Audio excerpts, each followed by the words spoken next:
Okay, so now we're gonna tie the end of the string, the last part of the rosary. So you see, as you can see, I got all of the rosary done, and there's the middle right there. I'm holding the string in place, it's hard. So everything's ready now. I'm gonna cut just a little tiny bit off of the long string. Now that 18-inch string has been tucked in, like I showed you. So there's not much of it left. I'm gonna show you in just a second. This string is gonna also get tucked. And that's how you end up with something that looks like, you know, it's kind of finished instead of just kind of having pieces hanging out here and there.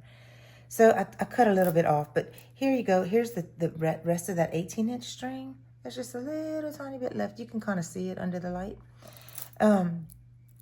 Okay, so now we're gonna make a knot here.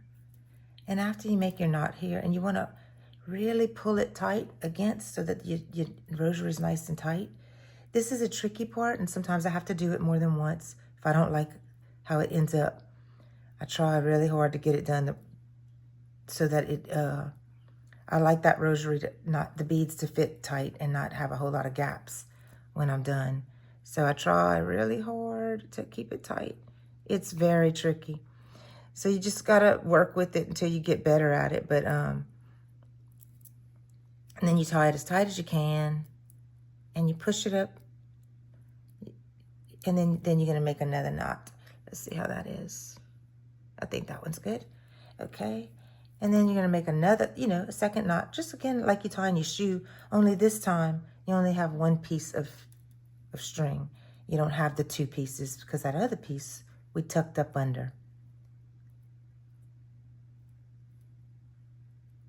If you have any questions whenever you're finished watching all of the videos, you can always let me know, and I can either redo a video part for you or something like that.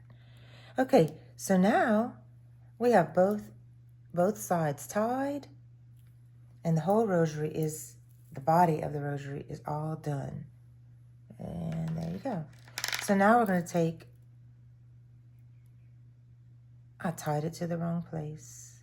Oh, no, I didn't. Okay. So now we're going to take this string. The good news about the fishing line is with this tool, you can always untie your knots if you have a problem. You can always untie them. Again, it takes a little patience. So then you're going to take that, you're going to start at that first accent bead, and you're going to start putting your string through. Okay. And I use my magnifying glass again to see. Then you push it through, and it'll probably pop out like it's doing right here, pop out between some beads, and you just pull it tight.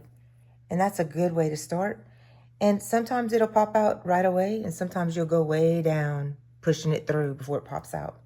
And that's all you're going to do. You're going to push this through to where that little tail's sticking out over here from the 18-inch string. And when you meet up, you're going to clip both strings. And when I get to that point where I'm clipping the strings, I'll show you. But that's all I'm going to do now is I'm going to run it all the way through, and I'll just keep going down until I have it all done. And believe me, you may have much better eyesight than I do. But the magnifying glass, it's also a little lamp. I ordered that at Amazon too. If any of this stuff that you want to have the links to what I ordered, like the seed beads, any of that, the lamp, the tools, I can send you the links because it's all in my purchases at Amazon. Okay, so there you go. You see how far I've gotten? And this is going to take some time. And when I get to the end, I'll show you what I do, how I clip off the two tails from the strings. And then your body will be done. And you do the tail of your rosary the same way. But when I get to the tail, I'll show you that too. Okay?